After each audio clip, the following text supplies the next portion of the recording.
ஓம் ஸ்ரீ குருபியோ நமக. குருவாயூரப்பா, இன்னைக்கு நான் 5வது தசகத்தை எழுத போகிறேன்னு பட்டத்திரிகள் அந்த மண்டபத்தில் உட்காந்துருக்காரு. இப்போ 5வது தசகம் பாகவதத்தோட 2வது ஸ்கந்தத்திலிருந்து எழுதப்படுது இல்லையா? அந்த ஸ்கந்தத்தில் பாகவதத்தில் நம்மளோட பிரபஞ்சத்தோட தோற்றத்தை தான் குறிப்பிட்டிருக்காங்க. முதல்ல எந்த உயிரினங்களும் கிடையாது. அது மகாபிரளய காலம்னு சொல்லுவாங்க. அந்த காலத்தில் முக்குணங்களும் சமநிலையில் இருக்கும்.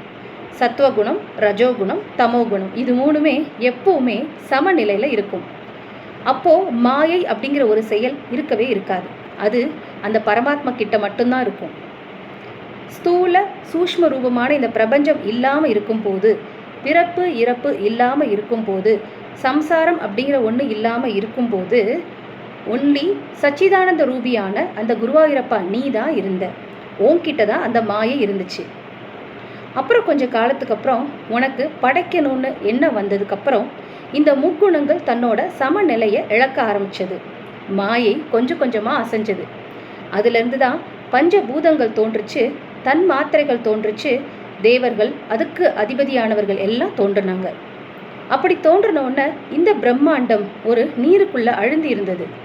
அதை நீங்கள் தான் 14 லோகங்களாக பிரிச்சுட்டு அந்த 14 லோகத்துக்கு அதிபதியான விராட் புருஷரையும் தோற்றம் பண்ணி இந்த உலகத்துக்கு கொண்டு வந்தீங்க. ஆயிரக்கணக்கான கை, கால், தலை ஆகியவற்றோட உருவமான எல்லா ஜீவராசிகளின் அம்சமாக தோன்றிய அந்த விராட் புருஷர் வேறு யாரும் இல்லை, நீங்கள் தான். உங்களை நான் வணங்குறேன் அப்படின்னு சொல்லி இந்த தசகத்தை முடிக்கிறாரு நாராயண பட்டத்திரிகள். ஸ்ரீ குருவாயூரப்பா சரணம். இந்த முக்குணங்கள் படைக்கப்பட்ட ஒன்று இது. அதுக்கப்புறம் புத்தி, மகத், அகங்காரம் அப்படிங்கிற ஒரு 3 பொருள் படைக்கிறதுக்கு காரணமாக இருந்தது.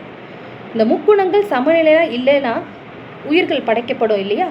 அப்போது ஒவ்வொரு ஜீவராசிகளுக்கும் புத்தின்னு ஒன்று படைக்கப்படுது. அதுக்குள்ளே மகத்துன்னு ஒன்று இருக்குது. புத்தின்றது அவங்கவுங்களுக்குரிய இன்டெலிஜென்ஸ்னு சொல்லுவாங்க. மகத்துன்றது ஐடென்டிட்டி, நான், எனது அப்படின்னு சொல்கிறது தான் மகத். அகங்காரம்ன்றது மகத்துக்கு ஒருபடி மேலே போய் நான் இப்படிப்பட்டவன், நான் சிறந்தவன் அப்படின்னு ஆட்ரிபியூட் பண்ணி சொல்கிறது தான் அகங்காரம். ஸோ மொத்தம் 6 படைக்கப்பட்டதுக்கு அப்புறம்தான் இந்த முக்குணங்களோடையும் இந்த புத்தி மத் அகங்காரங்களோடையும் சேர்ந்து பெர்முடேஷன்ஸ் காம்பினேஷனில் தான் பஞ்சபூதங்கள் வந்தது. பஞ்சபூதங்களில் ஒளி வந்தது. ஒளின்றது சப்தம், அது ஆகாயமாச்சு. அடுத்து ஸ்பர்சம் வந்தது, அது வாயுவாச்சு. அடுத்து அக்னி வந்தது, அது ரூபமாச்சு. அடுத்து ருச்சி வந்தது, அது நீராச்சு. கடைசியாக வந்தது கந்தம், வாசனை, அதுதான் பூமியாச்சு. ஏன்னா பூமிக்கே ஒரு வாசனை இருக்கு இல்லையா? ஆக்சுவலாக பார்த்தா வராக ரூபம் எடுக்கும்போது அந்த கடவுள் ஏன் வராக ரூபமாக பிரம்மனோட மூக்கிலேருந்து வந்தார் அப்படின்னா, பூமியை காப்பாற்றுறதுக்காக. பூமிக்கு வாசனை ரொம்ப ஜாஸ்தி. அந்த வாசனை எதுலேருந்து வரும்? மூக்கிலேருந்து வரும். இப்போ நரசிம்மா மூவியை பார்த்திங்கன்னா அதில் பிரம்மாவோட மூக்கிலேருந்து தான் வராக அவதாரம் வரும்.